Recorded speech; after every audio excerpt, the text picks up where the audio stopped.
Bom, vamos dar início aí na nossa última monitoria, dia 31/8. Vamos buscar estar abordando a metade final da aula 8 e a aula 9, dando assim fechamento a todo o conteúdo programado para a disciplina. Ainda terá uma aula do professor, se eu não me engano, sobre a aula 9 por completo e ainda sobre os geógrafos brasileiros, né? Que aí vai entrar como uma aula bônus nessa dos jogos brasileiros, mas hoje já finalizamos todo o conteúdo para a prova. Basicamente, tudo que vocês que foi ser abordado aqui vão dar é, recursos o suficiente para vocês conseguirem responder as questões com excelência, tá? E a recomendação é que vocês vejam as gravações das monitorias, vejam as aulas, utilizem dos fichamentos também, leiam os slides, tudo que vocês tiverem para somatizar, para vocês construírem uma resposta muito mais elaborada, é válido, né? Por mais que durante essas próximas semanas aí, depois dessa finalização dessa última monitoria, eu não vou ter muito tempo assim para poder estar respondendo e tirando dúvidas por conta da minha defesa do TFC, eu ainda vou continuar me disponibilizando. Se vocês tiverem dúvidas, dentro do tempo que eu tiver disponível, eu vou buscar saná-las. E aquela coisa, né? Minha contribuição fica aqui na monitoria, mas também, se ao longo da graduação de vocês tiverem outras dúvidas, outras questões, podem também me procurar para tirar essas dúvidas. Eu me disponibilizo para ajudar, porque, né, já passei por essa parte, eu sei como é complicado alguns processos, como é difícil, né, entender algumas coisas dentro da universidade. Então, me disponibilizo aqui para vocês também, tá? Então, vamos lá. Dando esse quadro de aviso, né, vamos começar o conteúdo em si. Bom, vamos dar início da ponto que paramos, que é a renovação da geografia, a geografia crítica, né? O que tem por característica essa geografia crítica? É basicamente uma geografia que tem por base o materialismo histórico dialético do Karl Marx, né? Ou seja, que vai estar discutindo aquela questão das lutas de classe, vai estar discutindo aquelas questões de acumulação do capital, mais-valia, e como que isso se distribui espacialmente, como que essa desigualdade é vista no espaço, né? Aquela imagem clara que a gente sempre remete para poder estar entendendo essa realidade é aquela onde a gente vê aqueles prédios altos, né? Acho que eu não vou ter ela aqui agora para mostrar para vocês, mas é aquela onde nós vemos prédios altos, sabe, lindos, maravilhosos, onde a gente sabe que tem uma concentração muito grande de dinheiro ali, né, para estarem daquela forma. E próximo a essas construções tem pessoas passando fome, em condições de rua. Então, essa imagem já coloca em contraponto qual que é a direção da geografia crítica, né? Bom, tendo essa breve introdução, vamos aqui adentrar o conteúdo, né? Bom, podemos perceber que toda a construção da geografia pragmática estava relacionada coerentemente com a geografia física, né? Eles geravam dados partindo da análise que eles faziam do meio físico, né? Através da computação e da quantificação, como já vimos mais acima, né? Nas aulas passadas, no claro. Porém, no que se refere à geografia humana, o emprego do método científico das técnicas quantitativas acabariam gerando grandes problemas epistemológicos. Afinal, como seria possível quantificar os fenômenos humanos? Que é uma das críticas até que eu estava trazendo para vocês, né? Nas aulas anteriores, como que você vai se quantificar o que você sente, né? Isso lembra bastante a discussão que a gente tinha lá na época da gênese da geografia moderna, né, no romantismo alemão, em que ele fazia justamente essa crítica, né? Como que você vai se quantificar um sentimento, uma emoção, algo, esses dados que não são possíveis de quantificar, né? Por exemplo, até que ponto que e mostrar o seguinte dado de uma área, a relação de quantos salários mínimos tem naquela área, né, para dizer o quanto que aquela área é rica ou pobre. Às vezes, tendo pessoas de uma qualidade de vida superior, com mais dinheiro, eles conseguem ter essa quantidade de salário maior, porém ainda sempre terá os invisíveis a esses, né, fazendo um resgate de um conceito da geografia urbana. Sempre terão os invisíveis a esses dados, né? Sempre vão ter esses fenômenos, né? que acontecem na nossa sociedade que vão ficar invisíveis a esses gráficos, que eles vão ficar esquecidos, né? Porque a gente entende que o gráfico não vai mostrar esse fenômeno humano, né? Então, é exatamente daí que a crítica da geografia, ou melhor, é daí que parte a geografia crítica, né? Então, é mais ou menos nessa direção. Vamos lá. Estas considerações acenderam definitivamente o estopim das críticas feitas por geógrafos ligados às obras marxistas, onde a prioridade se dava na luta de classes, né? A gente entende que quando eles falam luta de classes, é exatamente nesse sentido do conflito, de que sempre vai ter, né, aquelas pessoas que vão estar nessas condições mais privilegiadas, lógico, partindo de uma análise marxista, em que vão causar desigualdades, né? Apenas a título de exemplo, para vocês compreenderem melhor o que está sendo dito aqui, tem aquela frase que tem esse viés marxista no seu cerne, né? De que quantas pessoas pobres se fazem o rico, né? Então, quantas pessoas tiveram que estar em condições ruins de vida para que essa pessoa rica esteja em condições boas, né? Isso aí é uma frase com um teor marxista no seu entorno, no seu cerne, né? Que serve também para exemplificar aquilo que a gente está dizendo aqui, né? Por isso essa questão de luta, né, de conflito. Então, vamos lá. Para estes geógrafos, a geografia pragmática pautada em métodos quantitativos encobriria o compromisso ideológico de justificar a expansão capitalista sem exprimir a essência da realidade social. É sob esse contexto de dominação pelo uso ideológico da informação e pelo agravamento das tensões sociais entre os países centrais e periféricos que a geografia crítica emerge, né? Ou seja, que ela surge, né? Que ela vem à tona, se consolidando como uma corrente que se opõe à geografia quantitativa e pragmática. Isso aqui é basicamente uma coisa que eu já estou, né, trabalhando com vocês o tempo todo, que é o seguinte: a geografia, quando se trata de história, ela sempre vai estar depois, né, lógico, depois de sua formulação enquanto curso, depois de ela ser consolidada enquanto ciência, né, enquanto esse estudo mais arrojado, igual a gente teve após Humboldt, né, sempre vai estar numa dualidade, né? Se vocês buscarem na memória de vocês, vocês vão estar lembrando Hatzel, Lablache. Aí agora aqui, a título de exemplo, geografia quantitativa e pragmática, né? Sempre vai ter dois pontos diferentes, né, que vão se opor em algumas questões. E através dessa disputa, né, dessa oposição, que vai surgir, né, novas questões, novos paradigmas e que a geografia vai continuar evoluindo e seguindo o seu caminho.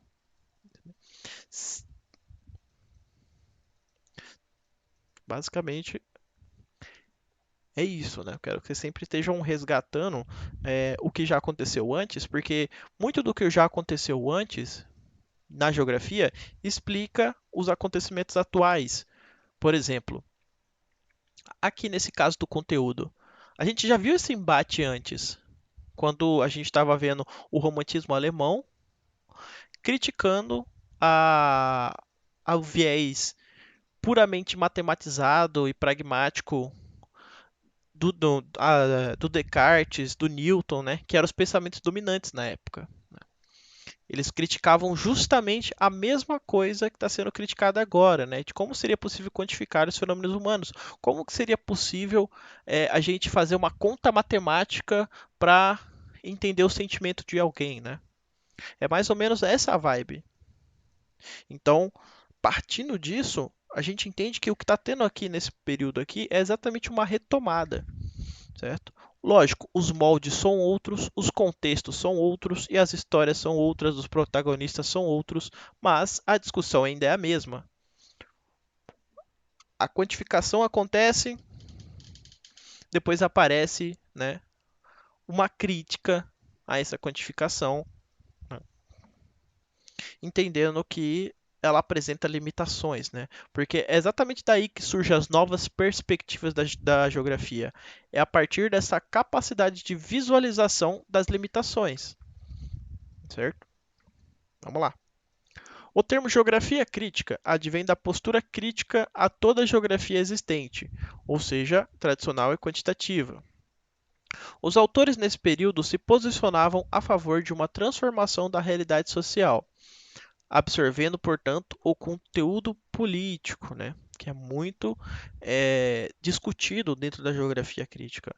É, o envolvimento político é a base, né? Porque a gente que, quando eles criticam, eles estão criticando não só o modo de se pensar, mas também uma estrutura. A estrutura da burguesia, né? A estrutura do governo que permite que exista esse desfavorecimento, sabe? E aí a gente já entra um pouco naquela coisa, né, do porquê que eles vão estar absorvendo o conteúdo político. Justamente por essa questão do conflito com os moldes atuais, né? O molde capitalista é o imperante, por exemplo, quando se trata de Brasil, é o que está acima dos outros, né? Então significa que o país ele vai seguir essas normas capitalistas. Mas talvez para quem está seguindo dentro da questão do marxismo, dentro dessa geografia crítica, talvez um modelo que seria muito melhor seria outros, né? Que não sejam capitalistas, porque vão favorecer essa desigualdade. Certo? Então, por isso que tem esse envolvimento político, né? Para justamente criticar essa questão da desigualdade. Mas vamos lá.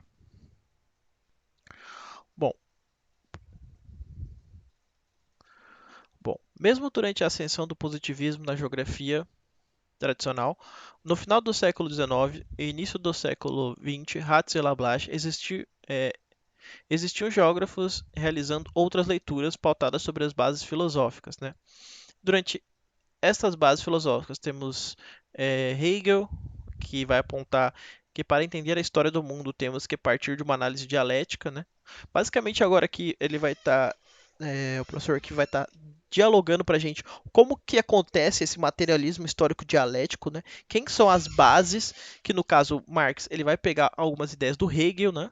Que é essa questão da dialética, que ele vai entrar aqui em seguida. Só que antes da gente prosseguir, João e Beatriz, vocês estão conseguindo acompanhar até aqui? Tá tranquilo? Estão conseguindo entender? Porque daqui em diante já vai começar outras ideias e aprofundamentos muito mais difíceis, né? Que eles vão precisar que vocês já tenham entendido o que foi dito nessas últimas duas páginas. Estão conseguindo acompanhar, entender? Tranquilo? Tranquilo. Tranquilo. Sim, tranquilo. Então, beleza. Então, vamos dar procedência. Bom, o que era essa questão da dialética, né? É a tese e a antítese, que é que vai formar uma síntese. É bem simples, né? Pelo menos para se entender, né? Na prática, já quando você está escrevendo sobre isso é um pouco mais complicado. Mas vamos lá. Uma tese, basicamente, a gente pode partir do entendimento de uma afirmação, né? E a antítese é a contraafirmação, né? Por exemplo, o caso clássico, né? Fazer um pouco do resgate da filosofia da ciência. Se você tem uma afirmação de que todos os cisnes são brancos, uma antítese seria falar que não, eles não são, né? Talvez haja de outras cores, né? E aí, do embate dessas duas ideias, teria uma síntese, né? De que há gansos de outras cores, por exemplo. É um exemplo bem simples assim, é só para vocês gravarem essa ideia desses termos, o que é tese, antítese e síntese. Tá bom? Então, tese, essa afirmação, né? Antítese é uma ideia contrária e através desse debate, né? Dessas ideias conflitantes, surge uma síntese. Isso é dialética. Bom, como a sociedade ou até mesmo o indivíduo escreve sua história através do processo dialético, né? Como uma coisa torna-se essa coisa, né? Meio confuso, né? Mas vamos lá. Como uma pessoa torna-se exatamente como ela é, ou seja, como ela vem a ser exatamente o que ela é. Tanto é em termos físicos como intelectuais, né? Parte meio reflexiva, né? Mas enfim, através da contradição, tese e antítese, e a reconciliação, a síntese. O que esse exemplo aqui quer nos dizer, né? Esse embate de ideias aqui. Resumindo, é basicamente que é, entende-se que tem uma discussão, né, onde um tem um ponto e outro tem outro, certo? E esses pontos não são iguais, né? Eles não são, não compartilham da mesma opinião, se fossem pessoas, né? São duas pessoas que não compartilham da mesma opinião, que têm opiniões diferentes e elas debatem aqui. Ou seja, tem uma relação da tese com a antítese. E a síntese, ela basicamente seria reconciliação. O que que isso quer dizer? Basicamente seria, ok, é, seria as duas partes, né, somarem os seus conhecimentos e formarem um novo, partindo da junção de ambos, de pontos em que eles concordam, né? Por exemplo, a gente pode pegar um exemplo, sem entrar em muitos detalhes, de, por exemplo, posições políticas, né? Cada posição política vai ter uma forma de abordar temas, né? Dos mais polêmicos que possam ser. E, dependendo dessa posição política, é possível que haja uma dialética, se houver o interesse de ambos os envolvidos em realizar essa dialética, onde um pertencente a uma posição política vai abordar esse tema de um jeito e outro que tenha outra opinião política vai abordar de outro. E através do diálogo de ambos, né, ou seja, através da tese e da antítese, ou seja, da ideia que o indivíduo concorda e de que o outro discorda, vai ter uma síntese, né? Que é a parte onde que eles concordam em alguns termos, né? E permanecem discordando em outros, mas pelo menos juntos formaram um conhecimento mais elaborado, certo? Vamos lá. Muito importante essa parte, pessoal. Por isso que eu estou pegando bem devagar, porque é uma característica muito importante da geografia crítica estar compreendendo o que é esse processo dialético, né? Se em alguns momentos você sentir que eu estou sendo muito repetitivo, assim, é justamente com o incentivo de vocês entenderem e desse conteúdo ficar fixado na mente de vocês, porque isso daqui também entra como uma parte de teoria e método do como fazer geografia nos dias de hoje, sabe? A geografia crítica é uma das possíveis abordagens que você pode ter dentro da geografia nos seus trabalhos, nos seus escritos científicos. É possível também. Então, já fica como meio que uma contribuição além só da disciplina, né? Mas enfim, vamos lá. Bom, que o exemplo de dialética, né? Que basicamente vai reforçar essa ideia que, como eu já trabalhei aqui com vocês, né? A gente pode seguir em frente, né? Já como a gente vai abordar duas aulas, é um conteúdo meio extenso, vou tentar pular as partes que eu já disse, assim, que eu já comentei. Vamos lá. Bom, Bom, a reflexão de Marx, né? Dessa reflexão que surge a ideia de materialismo histórico de Karl Marx, né? E Friedrich Engels. A evolução histórica se dá pelo confronto entre diferentes classes sociais, ou seja, a contradição na exploração do homem pelo homem, inseridos sobre determinados contextos práticos tecnológicos de produção, né? Que são esses os fatores que produzem a materialidade da realidade, né? O que seria essa materialidade da realidade? É basicamente quando você quer falar daquilo que foi construído através de alguma espécie de relação, você pode estar abordando como materialidade. Teve alguma relação para surgir, por exemplo, a cidade, então ela compõe uma materialidade, certo? Digamos, dizendo de forma bem simples, para não complicar muito, é basicamente isso. É essa forma de pensar que conduz à renovação proposta pela geografia crítica na década de 1970, né? Ou seja, é uma abordagem totalmente é, mudada em consideração com a geografia quantitativa e tradicional. Está indo na direção totalmente oposta. Então, é aí que se entende como renovação, é aí que se entende por que teve uma renovação. Significa que teve uma mudança. Porque da geografia tradicional para a geografia quantitativa, mudou? Sim, mudou. Mas não foi muita coisa, não teve uma renovação. Mas agora, na geografia quantitativa para a geografia crítica, aí sim teve uma renovação. Mudou-se as bases, mudou-se as ideias. Entende-se o porquê dessa renovação? Vamos lá. Bom, origem e aspectos gerais. A geografia crítica ou geocrítica tem sua ascensão na década de 70. Já possuía escritos antes dessa década, né, como Jean Drèche e Pierre Georges, né? Mas como marco temporal, temos algumas obras importantes, né, que é as obras, né, mais uma vez, do Pierre Georges, do Guglielmo, Bernard Kaiser, Yves Lacoste, com a geografia ativa, né? Que inclusive, muito provavelmente vocês vão ouvir falar dessa obra em alguma disciplina. Tenho quase certeza, né, que ela, como ela teve uma contribuição muito grande, foi um marco histórico muito grande para a história da geografia, muito provavelmente vocês vão acabar vendo elas em outras disciplinas, né? Talvez em geografia econômica, enfim, provavelmente nas próximas vocês vão estar ouvindo alguma coisa sobre essa obra Geografia Ativa, né? Yves Lacoste, com A Geografia, isso serve em primeiro lugar para fazer a guerra, e as propostas editoriais das revistas Antípode e Heródote, né? Uma americana e outra francesa.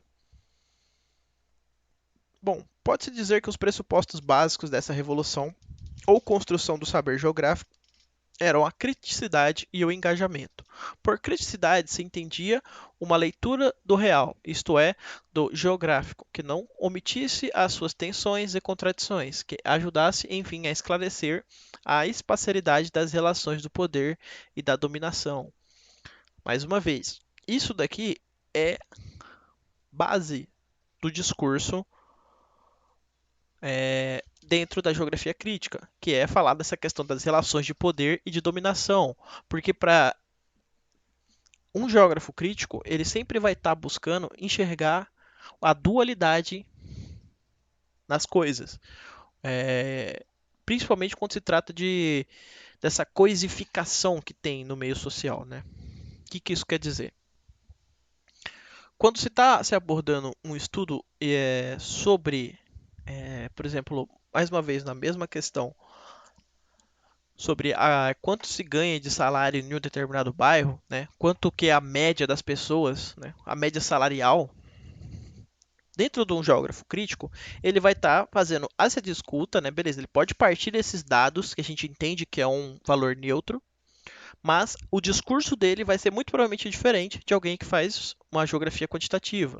E o que seria essa diferença? O geógrafo crítico ele vai estar falando dessa questão da luta de classes, né, em que vai ter bairros ou vai ter localidades dentro desses bairros que vão ter uma composição financeira maior, né, vão ter uma acumulação de capital maior e vão ter aqueles que vão estar em condições de baixa qualidade de vida, né, que vão estar em condições de rua, enfim. E aí, através dessa disputa, né, dessa luta de classes, eles vão estar buscando mostrar como que isso esclarece para a gente as relações de poder e de dominação, né? Em que basicamente perto da onde vai ter, por exemplo, esses condomínios de alto padrão, a gente percebe que vai ter parques, vai ter shoppings, vão ter várias atividades que vão demonstrar o quanto que aquele poder, né, financeiro vai influenciar espacialmente, sabe? E de certa forma exibe sim uma dominação, né? Porque dentro da análise a gente entende que é muito mais fácil, né? A gente vê isso quando a gente olha para Cuiabá. Então eu não estou evidenciando um fato novo e sim relembrando de um fato velho. Que onde são os locais, por exemplo, onde que a gente tem os shoppings? Não são próximos dos bairros que têm algum desenvolvimento econômico maior?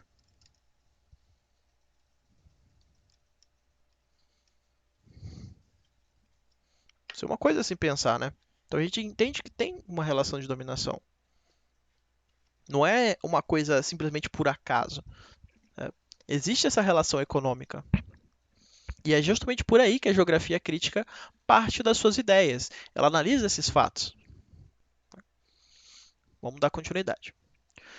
E por engajamento se pensava numa geografia não neutra, ou seja, comprometida com a justiça social, porque a gente entende, né, que para ele estar citando essa questão da justiça social é que tem alguém que está saindo perdendo nessa matemática, né, nessa conta, assim, quando se trata de equidade, né, que se trata daquela questão do balanço entre de um lado, extinguir, né, essa questão da pobreza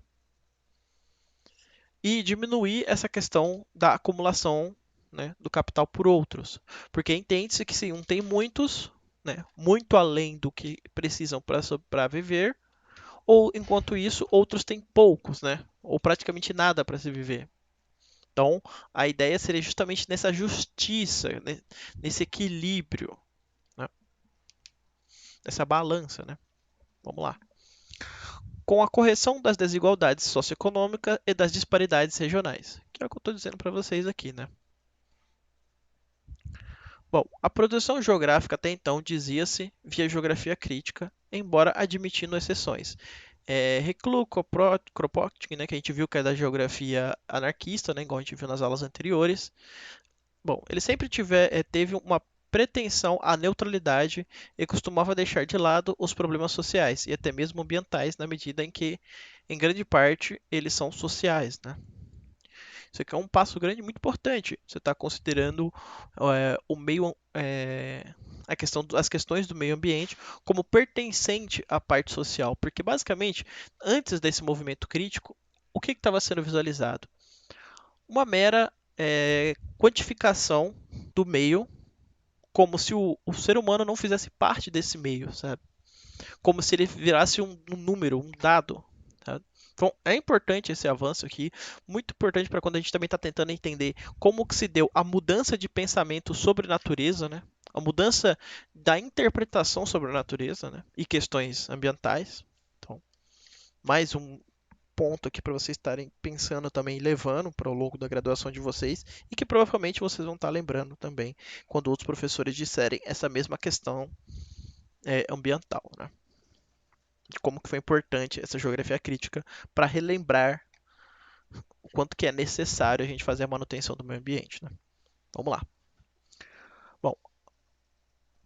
Bom, eles basicamente alegavam que não eram geográficos, né? Beleza. A geografia crítica floresce no período pós-guerra, momento em que as disparidades sociais vinculadas ao modo de produção capitalista ficam mais evidentes, né?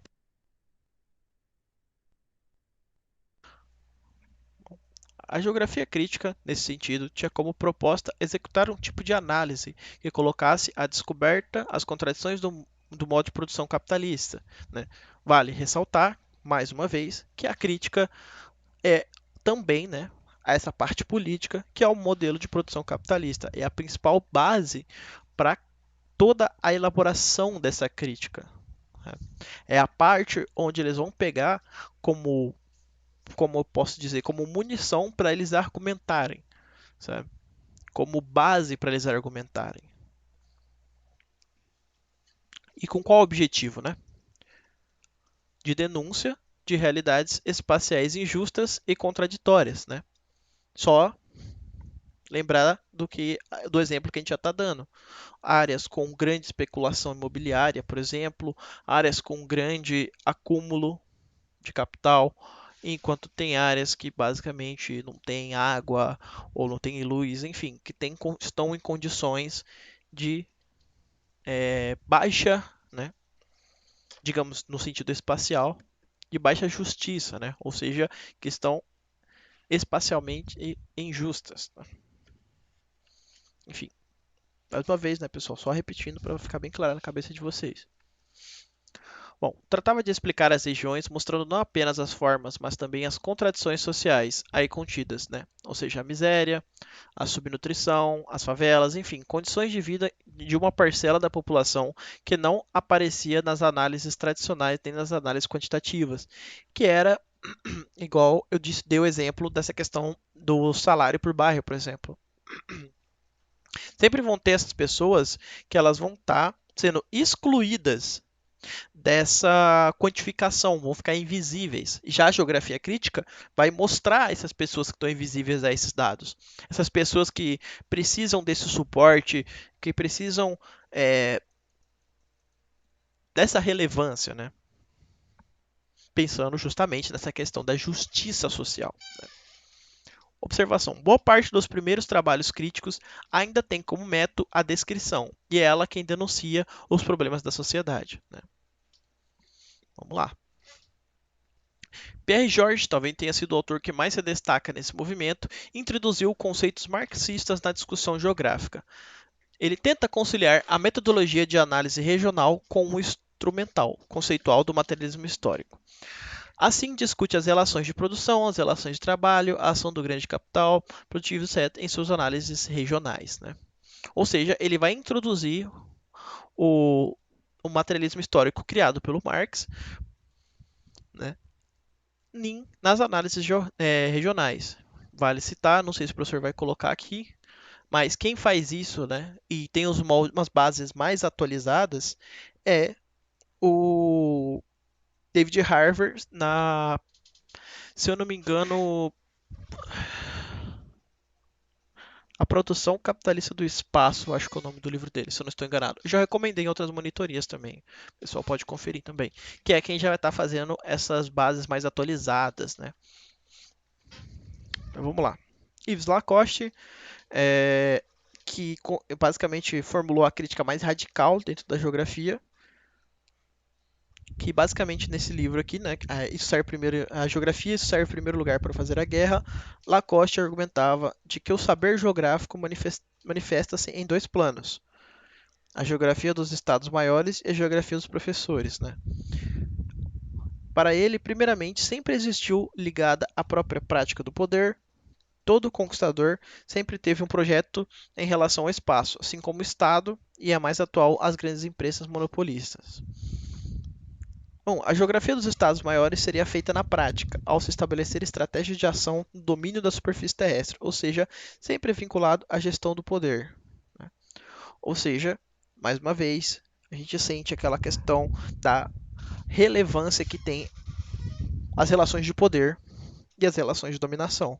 A geografia dos estados maiores exibe isso, essa característica da geografia crítica. Né? E a geografia dos professores, ela buscaria mascarar a existência da geografia dos estados maiores, né? Apresentando o saber geográfico de forma inútil e tornando desinteressante para a maioria das pessoas. É só a gente lembrar, né, como eu disse para vocês nas aulas passadas, do nosso ensino médio, ensino fundamental, em que a geografia basicamente era desinteressante, né? Tanto é que se fosse para me basear apenas na minha formação no ensino médio e no ensino fundamental, provavelmente não teria escolhido o curso de geografia.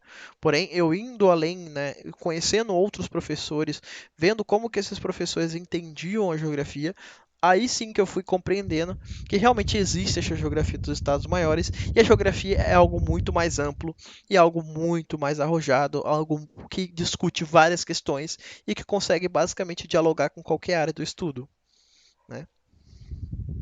Então vamos lá.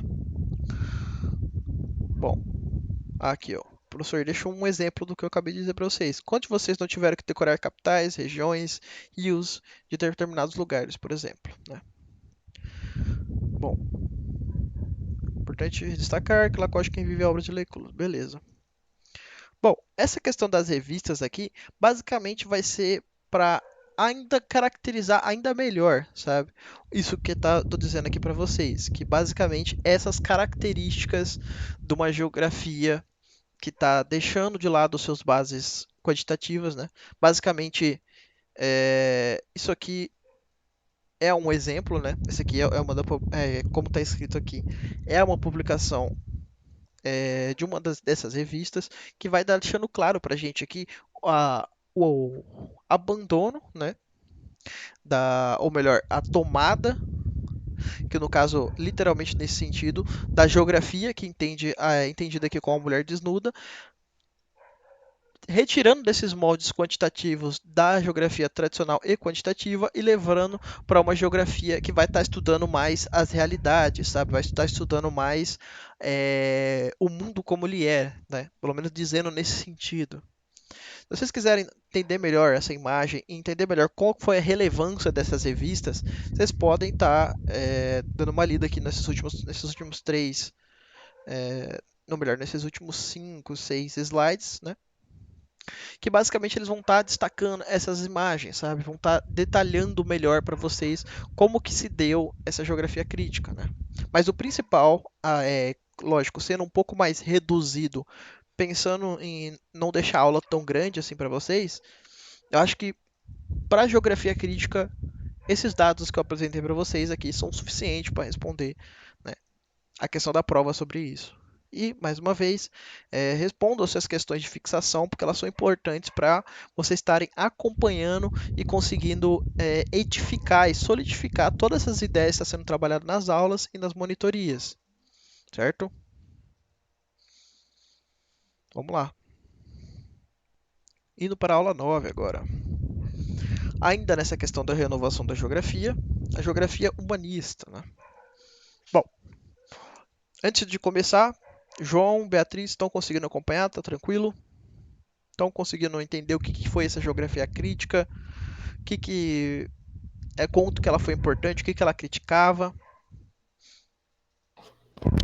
Sim, sim, deu para captar o, o entendimento da coisa. É, tranquilo. Beatriz, ainda tá por aí? Tá entendendo? Tá tranquilo?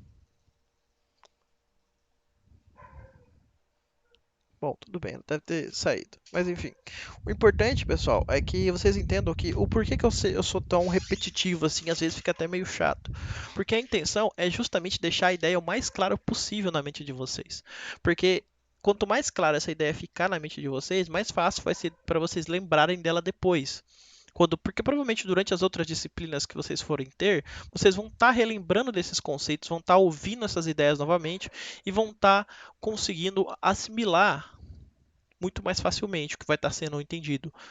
Por exemplo, se o professor falar alguma coisa da geografia crítica, ou daqueles autores que eu citei, Yves Lacoste, Pierre Georges, aquele livro da geografia ativa, se vocês ouvirem essas questões, vocês já vão relacionar, falar, pô, ele está falando aqui da geografia crítica, né? Vai estar criticando esse modelo capitalista, essa questão da luta de classes. Vai ficar mais fácil para vocês dialogarem com as outras disciplinas, né? Então, é mais ou menos por aí. Esse é o intuito, sabe? É essa a minha motivação aqui com vocês, é deixar esse conteúdo mais fixado na mente de vocês possíveis, né? E a repetição é um desses métodos para a gente estar podendo fixar esse conteúdo, sabe? Então, vamos lá. Renovação da geografia, a geografia humanista ou cultural, né? A história da geografia cultural é bem antiga e nos remete aos primeiros geógrafos. De onde vem a geografia cultural, né? Lembre-se de Ritter e a sua paisagem geográfica, lembre-se de Lablache e os gêneros de vida. Os grupos humanos passam a ser o centro da análise, né?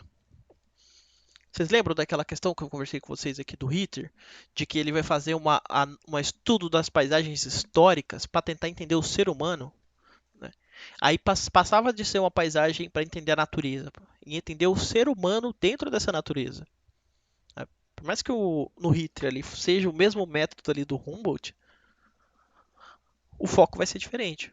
E aqui já vai ser um foco totalmente nos grupos humanos, né? Ou seja, vai ser entender o ser humano mesmo, como que o ser humano atua, como que ele pensa, como é que ele vive, como é que ele é, talvez acho que posso dizer isso sim, como ele sente, né, esse lugar que ele mora, né, que ele habita, como é que ele sente esse mundo, né? Um dos exemplos é através desse sentir, né? Tem várias áreas igual a gente vai ver aqui. Vamos lá. Bom, Carl Sauer, basicamente, ele considerava que a geografia deveria se preocupar com a história da cultura no espaço, as paisagens culturais, né? Que lembra bastante em princípio, daquelas paisagens históricas do Ritter, né? Vocês vão ver isso mais abaixo. Né? Por quê? Pois o homem é um agente que modifica a superfície terrestre e essa modificação se dá por um acúmulo histórico de métodos e técnicas, né? Tirando essa parte aqui, se a gente pegar só isso aqui, ó, pois o homem é um agente que modifica a superfície terrestre e essa modificação se dá por um acúmulo histórico, isso aqui é Ritter. Se vocês pegarem o slide de Ritter e buscar lá, vocês vão achar algo muito parecido com isso, né? E o Carl Sauer ele vai estar inserindo, né, basicamente, que é um acúmulo de métodos e técnicas, né? Ou seja, ele vai além. Né? A gente entende que quando um conteúdo, como de uma área, está se inspirando em outras e desenvolvendo, a gente entende que vai ter a parte antiga, né, a parte que vocês já viram, que é basicamente isso aqui, e vai ter as novas características, que são essas aqui, certo? É sempre importante você estar fazendo esse balanço e relembrando do conteúdo que vocês aprenderam para ficar mais fácil, porque em vez de vocês terem que aprender tudo isso aqui do zero, vocês vão estar baseando no que vocês já sabem, que é um princípio muito fundamental para o estudo. É sempre partir do que vocês já sabem para compreender coisas novas, certo? Bom, fica aí a recomendação. Bom, o homem organiza seu habitat, né? Influenciado por Hartshorne, Sauer realizava sua análise através da diferenciação de áreas. No entanto, a unidade espacial escolhida por Sauer para essa finalidade é a paisagem cultural, ou seja, diferenciação de áreas ocorrida pelas diferentes culturas, né? Ou seja, como o ser humano mudou o seu espaço, né? E como os outros seres humanos mudaram os seus espaços, quais são as diferenças, quais são as semelhanças, etc. Né? É muito parecido com o estudo histórico do Ritter, mas vão ter pequenas diferenciações que vocês vão estar compreendendo aqui ao longo desses slides aqui. Bom, Sauer, em sua obra denominada A Morfologia da Paisagem, apresenta suas principais considerações sobre a geografia cultural. No entanto, a perspectiva de Sauer não atinge grande prestígio nas décadas de 40 e 50, até porque a geografia norte-americana preocupava-se com outras questões derivadas do pós-guerra. Que questões são essas? Geografia tradicional, né? Que após um pouco de tempo viria a geografia quantitativa. Quando vocês, isso daí é uma associação que vocês já podem fazer. Sempre que vocês ouvirem falar da geografia do pós-guerra, provavelmente eles estão falando dessa geografia tradicional, quantitativa, pragmática, de modos positivistas, certo? Fica aí mais um exercício de fixação para vocês, né? Vamos lá. Apesar da geografia cultural de Sauer se vincular a uma cultura material visível através da paisagem, a cultura deixa marcas na paisagem, né? Ou seja, ela já fazia considerações sobre o mundo vivido, ou seja, sobre as diferenças de percepção do espaço pelas pessoas, isso ligado à influência cultural. Muito importante isso aqui, porque basicamente vai estar caracterizando por completo o que é essa geografia cultural, porque vale lembrar, né, o Sauer aqui nesse contexto, nessa abordagem que estamos escolhendo, ele vai ser o pai da geografia cultural, sabe? Por quê? Porque ele vai edificar as ideias do que seria, qual que seria a busca, né? Que seria basicamente buscar esses resultados, né, que vão ser expressos na paisagem, que se remetem a uma cultura. Por exemplo, a Grécia Antiga. A paisagem da Grécia, quando vocês olham, por exemplo, por exemplo, o Coliseu, quando vocês olham aquelas estruturas, a gente vê que aquilo é uma materialidade ali, né? Uma paisagem que vai vir, né, como resultado de uma cultura. E que para você entender aquela paisagem ali da Grécia, você vai ter que entender a cultura que passava ali na época. Para entender por que aquela paisagem é daquele jeito. Isso é um estudo cultural. Isso é um estudo de geografia cultural. E se você pode ir até mais fundo que isso, como será que era a percepção dos gregos, por exemplo, nesse exemplo da Grécia ainda? Como será que era a percepção de espaço deles? Será que era diferente da nossa? Hoje a gente tem inúmeras tecnologias que nos permitem, hoje, né, graças ao Google, ir literalmente a qualquer lugar do mundo. E até andar por lá, né, com o Street View. Então, a percepção é diferente dependendo da cultura. Talvez para nós não seja tão comum a gente visualizar, por exemplo, só estou dando um exemplo, pessoal, justamente só para, né, confirmar esse conteúdo na cabeça de vocês. É apenas para ficar bem fixado. Por exemplo, talvez para quem mora no Oriente seja muito mais simples você ver uma automatização nas coisas, né? Que em vez de ter em todas as lojas, por exemplo, cobradores de caixas, vocês começarem a ver, por exemplo, robôs, né, ou drones, enfim. Talvez para eles no Oriente, em algumas localidades, seja mais comum, mas para a gente aqui do Ocidente talvez não seja. Então tem uma diferença cultural e, portanto, a percepção nossa de espaço aqui no Ocidente é diferente no Oriente. Estão sacando a ideia? Basicamente, a paisagem que a gente vai ter como resultado aqui no Ocidente vai ser diferente lá no Oriente.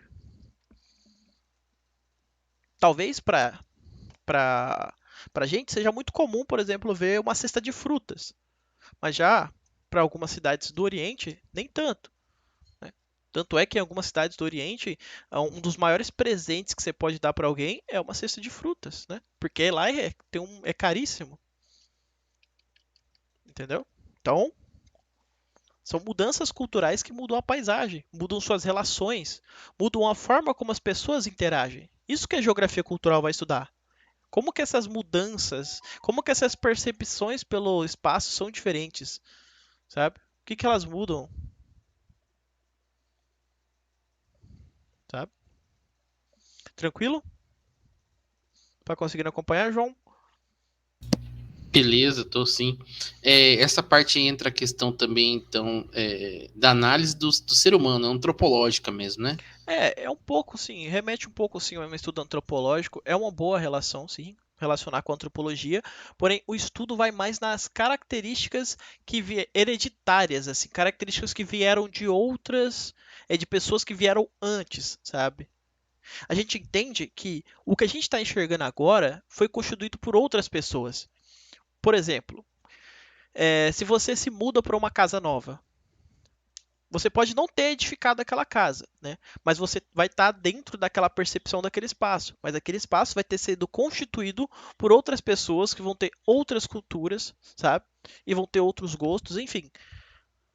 O que eu quero dizer com isso? É sim um estudo antropológico, de certa forma, porém é um estudo que vai muito mais além só do que a antropologia. Ela vai buscar entender como que as pessoas sentem aquela localidade, como que as pessoas percebem aquele espaço. Né? Aí vem a título de exemplo. Por exemplo, se pedisse para uma pessoa que estuda, por exemplo, no IGHD, para fazer um mapa, acho que fechou, peraí. Bom, dando continuidade ao exemplo, por exemplo, quem estuda, por exemplo, no IGHD, quem faz, por exemplo, geografia, você pede para ele fazer um mapa da UFMT, eu te garanto que o lugar que vai ter mais detalhes e que vai estar mais próximo da realidade vai ser o lugar que ele vive. Ou seja, a percepção de espaço dele vai ser diferente, por exemplo, se você pedir para alguém não sei, da medicina, da biologia fazer um mapa, da física. Se você pedir para essas outras pessoas fazerem mapas e gerarem esses resultados, a percepção deles vai ser diferente. Inclusive, fica aí como recomendação, né, para quem quiser estar entendendo mais esse exemplo, porque esse exemplo que eu estou dando é referente a o TCC da Cidinha, né, da Aparecida, que inclusive é do grupo do HPGEL, né, que ela fez esse estudo para entender como que a percepção das pessoas era diferente. E aí ela comparou as pessoas que eram de outros cursos, as pessoas que eram do mesmo curso e de como que essas pessoas dos outros cursos enxergavam, né? Não sei se ela chegava a ver os outros cursos, acho que era só geografia, mas a gente pode ir além, né? E ver que a percepção é diferente. Por quê? O espaço que elas vivem é diferente. Então, significa que a cultura deles é diferente, né? A gente entende que a cultura que está sendo gerada aqui para gente, que é geógrafo, é diferente, por exemplo, de uma cultura de quem está fazendo matemática, está fazendo física. Talvez possa ter relações, mas a essência é diferente, porque são cursos diferentes. Logo, lugares diferentes, perspectivas diferentes levam à percepção do espaço diferente. Entendeu, João? Beleza, Mais ou beleza. menos? Aham. É basicamente isso. Vamos lá, vamos dar continuidade então. Apesar de delinear uma nova perspectiva, a geografia cultural de Sauer não apresentava conceitos claros, com uma base metodológica bem delimitada. É, vamos lá, ela, digamos assim, ela permitia ser mais amplo, né? Alguns podem dizer, né, que ela não tem que ela tem uma metodologia limitada. Alguns podem dizer que ela tem uma metodologia mais ampla, né, que te permite mais, construir a sua própria metodologia, né? Mas é uma discussão epistemológica que eu acho que não cabe a nós aqui realizar nesse ambiente de monitoria aqui e tal. Mas vamos lá, Uhum. vamos lá. Bom, o ressurgimento. O ressurgimento a gente entende que basicamente isso aqui, o Sauer, ele viveu um momento, mais uma vez, é bem parecido com o Kropotkin e o Recli, né? Eles viveram momentos em que as ideias deles não eram a dominante, sabe? Mas, como a gente sabe, você pode estar dizendo algo aqui hoje que futuramente pode ser relevante, né? E aí, os seus pensamentos ganham relevância. Que é o que está acontecendo, o que aconteceu com o Sauer, né? Que é o ressurgimento da geografia cultural, onde as ideias dele ganham mais força por causa do momento histórico, né? Muito importante estar entendendo o momento histórico para entender a geografia dominante do seu período. Vamos lá. O ressurgimento da geografia cultural, após um período de relativa perda de prestígio entre 1940 e 1970, se faz num contexto de busca pela superação do positivismo, principalmente o positivismo lógico da geografia quantitativa. Mais uma vez, a crítica ao positivismo lógico da geografia quantitativa, ou seja, a exoneração do ser humano do meio, ou seja, um distanciamento do ser humano da geografia, do mundo, do meio. Isso, obviamente, trouxe consequências, e as consequências são essas da geografia crítica, da geografia humana, enfim. São essas geografias que surgem que vão estar indo na contramão desse pensamento, né? Elas surgem como críticas a esse pensamento. Ou É, seja, é a antítese, né? a antítese, exatamente. A tese, o que estava constituído, era a geografia quantitativa, antes a tradicional, né, pragmática, e surge como antítese, como ideias contrárias, a geografia crítica e a geografia humana, né? Cada uma com sua característica, com seu entendimento, né, e assim por diante, né? Mas vamos lá. Vamos dar continuidade a essa ideia da geografia humanista. Bom, a geografia humanista, né, o contexto trouxe a consciência de que a cultura reflete e condiciona a diversidade da organização espacial e sua dinâmica. A dimensão cultural torna-se necessária para a compreensão do mundo. Ou seja, é o que eu disse para vocês. Se vocês querem compreender um ser humano, né, ou compreender um grupo, primeiro entenda o contexto que ele está. E aí, quando eu falo ser humano, seja de alguém de um livro, seja de um autor, seja de um conceito da geografia, vocês têm que estar entendendo sempre o contexto. Isso a geografia cultural ensina pra gente, né? A gente tem que estar entendendo o contexto. A gente quer entender um autor que viveu no século passado, ou há muitos séculos passados, a gente tem que entender como era o dia a dia dele, sobre o que o mundo estava passando e como que a realidade do mundo influenciou esse pensador ou não, né? Entender as suas relações. Isso é geografia cultural também, né? No caso aqui, fazendo uma adaptação para a questão do estudo, mas geografia cultural é isso, é entender como que aquela pessoa se modelou, né? Por exemplo, as iniciações científicas, por exemplo, que eu fiz, eu foquei muito mais, né, tempo de dedicação, né, óbvio, em compreender as grandes obras, né, que os autores tiveram. Porém, é, teve uma boa parte de dedicação de entender só o momento, tudo o que aconteceu até chegar naquele autor, tudo o que aconteceu de mais relevante para a vida dele, entendeu? Que é o estudo da hermenêutica, né? A hermenêutica parte também de muito parecido desse estudo cultural.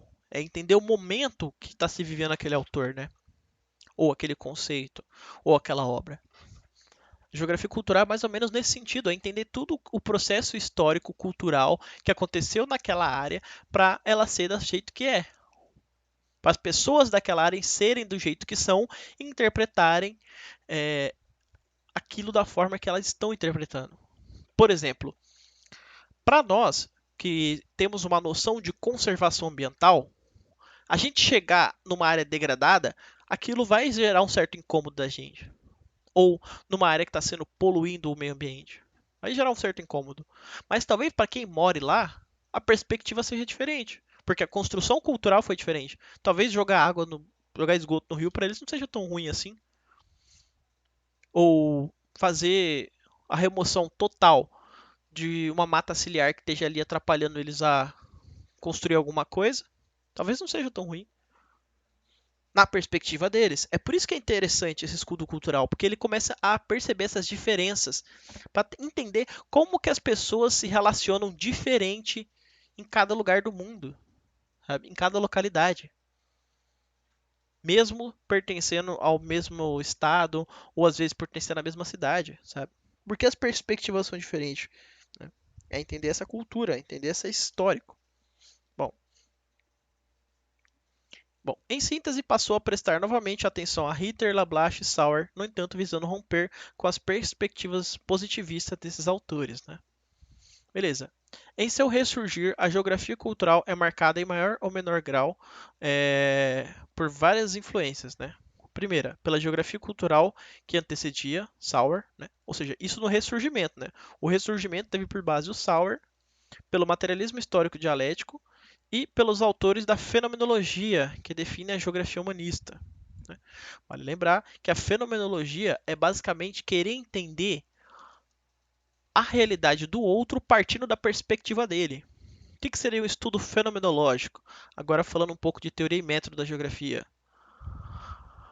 Se você está querendo entender como um ribeirinho se sente em relação aos impactos, por exemplo, do rompimento de uma barragem, ou como o indígena se sente com a remoção dele da sua terra nativa, você pode estar partindo de o que eles sentem, né? Como que eles se sentem em relação a esse acontecimento. Deixa eu trocar aqui de Meet rapidão. Falta muito para acabar? Falta pouquinha coisa só, falta mais umas 3 páginas, a gente já finaliza já. Vamos lá. Beleza. Bom, pelos aportes da fenomenologia, né, que Você vai basicamente... gravar? Sim, já está gravando já. Joga o slide para nós, parecido. Ah tá, não compartilhei a tela ainda. Isso, por Tranquilo. gentil. Fazer aqui. Vou gravando, não vou nem pausar a gravação. Mostrar os bastidores aqui. Ok. Vamos lá. Mas então, a fenomenologia ela vai partir exatamente disso, desse estudo das relações que aquela pessoa realiza, sabe? É o estudo da perspectiva da pessoa. Isso que é fenomenologia. É entender o fenômeno, sabe? Logia é estudo. Fenômeno é basicamente essa pessoa, esse ser que você vai estar usando como constituinte do seu estudo. Sabe? É a partir da perspectiva dessa pessoa que você entende que foi atingida por um fenômeno ou por algum acontecimento e você quer entender qual que é a perspectiva dela sobre aquilo. Isso é fenomenologia. Né? Dando uma leve pincelada de teoria e método. Vamos lá. O segundo ponto se refere à noção de que o modo de produção capitalista, as relações de trabalho derivadas, né, desse modelo, determinam os caminhos da consciência coletiva, sociedade, construindo, portanto, a cultura. Ou seja, é o que eu estou dizendo para vocês, escrito com as letras mais claras possíveis. Que o modo, né, de se pensar dominante, ou seja, o contexto, vai dizer como que aquela sociedade vai agir, pensar e interpretar o espaço, como aquele autor ou aquela obra vai daquele período vai interpretar aquele espaço, né? Ou seja, como que isso vai edificar a cultura, né? Partindo aqui nesse exemplo do modo de produção capitalista, né? Quando se trata da geografia cultural durante esse período de renovação. Uma excelente recomendação do professor, né, Zygmunt Bauman, A Vida para o Consumo. Né? Bom, o terceiro ponto nos remete à fenomenologia, e é aqui que está o que Sauer não conseguiu: definir plenamente uma forma de análise do sujeito em si e sua percepção do mundo vivido. Né? É por isso que quando teve aquela coisa de o Sauer não conseguir elaborar o método, eu já logo corrigi, né? Porque existe sim esses métodos, mas lógico, para a gente agora que já está estudando mais à frente, é até um erro hermenêutico falar esse tipo de coisa, né?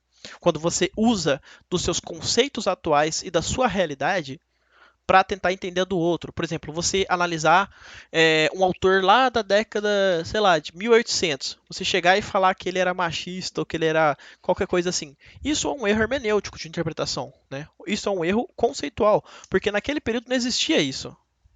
E é o que mais acontece, né? E é o que mais acontece. Como que você vai chamar um autor antes do feminismo ou antes dessas questões de gênero, né? Que era machista ou que era preconceituoso, que ele era racista, que ele como que você vai chamar isso? Sendo que na época dele isso não existia, sendo que na época dele isso era o normal, isso era o que todo mundo aceitava, acreditava e entendia, certo? Então, me corrigindo então, né? O Sauer, ele não desenvolveu esse método, mas durante o seu processo de renovação da geografia cultural, ele, digamos assim, encontrou o caminho para a realização, para a consumação da geografia cultural, que é a fenomenologia, que é basicamente uma análise do sujeito em si e sua percepção do mundo vivido, que é o que eu dei exemplo do ribeirinho em relação ao rompimento de barragem, que é o exemplo do indígena quando sai da sua zona nativa forçadamente, né? Mas vamos lá, entrando em mais detalhes. O que vem a ser a fenomenologia? Fenômeno é aquilo que se mostra, que aparece para nós via nossos sentidos, que é o que eu disse para vocês já. Logia, capacidade de refletir sobre, ou estudo, né? Também. Cada pessoa percebe os fenômenos de formas diferentes. Cabe ao pesquisador entender como eles apresentam. Exemplo: um fenômeno. A chuva, por exemplo, para algumas pessoas pode ser bom, pô, beleza, ficou mais arejado. Mas talvez para quem estiver trabalhando lá fora e pegar essa chuva e pegar uma gripe, um sereno, o que seja, pode ser uma merda, né? Pode ser uma coisa ruim. Então, é uma questão de entender, né? Cabe ao pesquisador entender como esses fenômenos se apresentam para cada pessoa dentro da sua percepção, entendeu? Isso é geografia cultural. Entender como que cada pessoa percebe o espaço de forma diferente. Vamos lá. ênfase à subjetividade do sujeito, exatamente. ênfase ao lugar como categoria de análise. Aqui já deixaria de ser a paisagem. Seria o lugar onde o sujeito vive, né? Onde ele anda, onde ele se desenvolve. O foco seria totalmente no sujeito.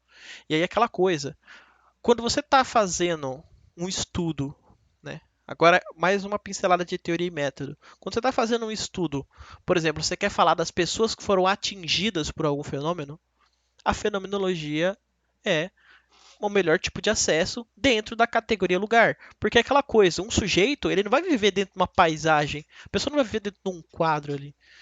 A pessoa vai viver num lugar, num meio, né? Então a categoria lugar acaba sendo mais cabível para você fazer esse estudo quando se trata dos fenômenos, quando se trata, por exemplo, um rompimento de uma barragem, por exemplo, um desmate que levou ao impacto de populações indígenas, as queimadas, né? Enfim, aí quando essas queimadas associadas aos moradores do entorno, tudo isso, a fenomenologia e a geografia cultural dentro da categoria de análise de lugar é muito mais cabível, né, do que as outras. Enfim, vamos lá. De onde vem a fenomenologia? Desde Platão, Hegel e chegando a Husserl e Heidegger. O Husserl, né, ele se apoiava na redução fenomenológica como método. Tudo que sentimos é mudado pela nossa experiência de consciência, né? Muito importante. Mais uma vez, é, segue o mesmo caminho que eu já estou passando aqui para vocês, né? Bom, a questão é: e se uma pessoa nunca tivesse tido a experiência de sentir um livro para compreender o que ele é? Ele seria qualquer coisa menos aquilo que é entendido como livro, né? Lembra bastante aquele exemplo quando a gente volta no tempo do descobrimento, né? Quando os portugueses apresentaram os espelhos para os índios, eles trocaram por ouro, né?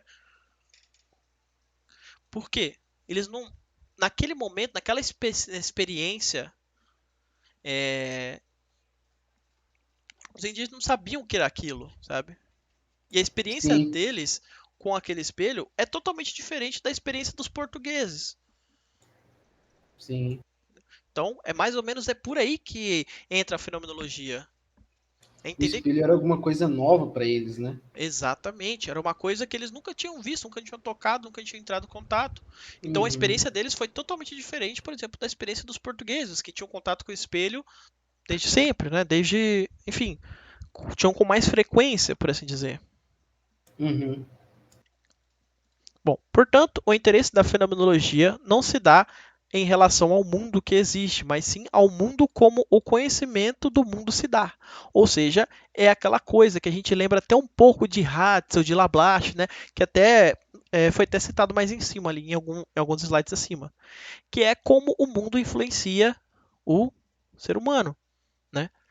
Como a gente, por morar no Brasil, a gente tem uma formação social e cultural, né? A gente fala português. Se a gente tivesse nascido em outro país, a gente falaria outra língua, teria outros costumes. Talvez a nossa relação com o meio fosse diferente, né? Talvez, por exemplo, se a gente morasse num país diferente, por exemplo, um país mais frio, ou nos Emirados Árabes, ou se a gente morasse, sabe, em outros lugares, as nossas relações, partindo do estudo fenomenológico, seria diferente. O modo que a gente falaria, o modo que a gente se expressaria e entenderia o mundo seria diferente. Né? Isso é um estudo fenomenológico, a partir dessa perspectiva e de como ela é diferente entre as pessoas. Por exemplo, aqui o professor deu um exemplo: a vaca no Brasil e a vaca na Índia. A vaca no Brasil é comida, a vaca na Índia é sagrada. Diferença cultural. O que importa, portanto, é a realidade para o indivíduo, né? Como se o fenômeno se apresenta à sua consciência. Ou seja, o fenômeno aqui, lembrando, apenas a título de exemplo, para vocês entenderem melhor o conceito, apresentaria como um dado neutro. O fenômeno é, em todas as vezes, um dado neutro? Não. Há casos em que ele apresenta uma certa subjetividade, mas não vamos entrar nessa questão, né, para não deixar muito complexo. Mas vamos tratar como se ele fosse um dado neutro. O fenômeno, né, esse dado neutro, quando ele interage, por exemplo, comigo, né, por exemplo, sei lá, questão da chuva, questão de estar mais quente ou estar mais frio, provavelmente vai ser diferente, por exemplo, do que é para o João, ou do, por exemplo, seria para a Beatriz, ou enfim, seria diferente o jeito de se perceber aqueles fenômenos. E é isso que a fenomenologia irá analisar, como que essa percepção de realidade é diferente para cada um e por quê, né? Será que é por causa de relações sociais diferentes? Relações de experiências diferentes? Aí cabe o estudo fenomenológico e ir mais a fundo. Bom, tem-se assim um novo modo de se pensar a geografia, como as diferentes culturas afetam a compreensão da realidade. Ou seja, como tudo que veio antes de você influencia você hoje. Sabe? Estamos falando de uma realidade relativa, mediada pela cultura, né? Ou seja, a cultura que define a experiência com a realidade, assim como a experiência com a realidade define os aspectos culturais. Ou seja, é uma relação até que um pouco dialética, parando para pensar, né? Tem uns dois lados da moeda aqui. Mas basicamente, para não confundir os conceitos, vamos deixar um pouco de lado essa questão dialética. Bom, a cultura ela é definida pela experiência que as pessoas vivem, né? E a experiência que as pessoas vivem é a realidade do meio que elas estão. Porém, ao mesmo tempo que a cultura influencia as pessoas também influenciam a cultura, porque as pessoas vão edificar essa cultura, né? Por isso que o foco é no ser humano, sabe? Porque é ele que vai ser o agente que vai sofrer, né? Ou seja, que vai estar reativo à cultura e que ao mesmo tempo também vai modelar essa cultura. Por isso que ele é o agente central no estudo da geografia cultural.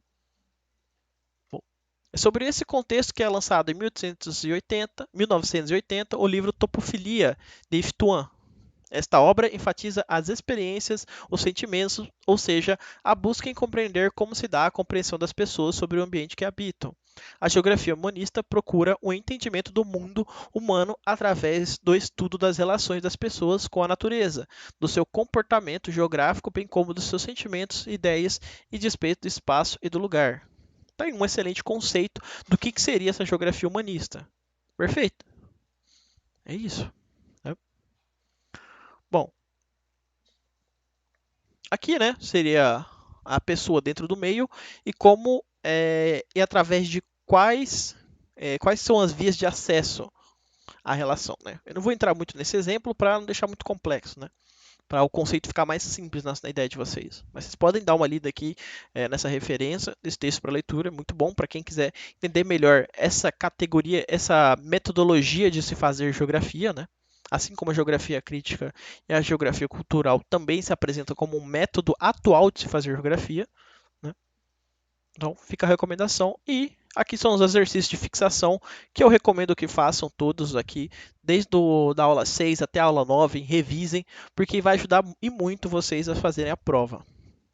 Então, pessoal, é basicamente isso. Agradeço a todos que acompanharam esse período da monitoria. Foi muito bom estar podendo aqui participar e estar ensinando para vocês esses conceitos. E até a próxima.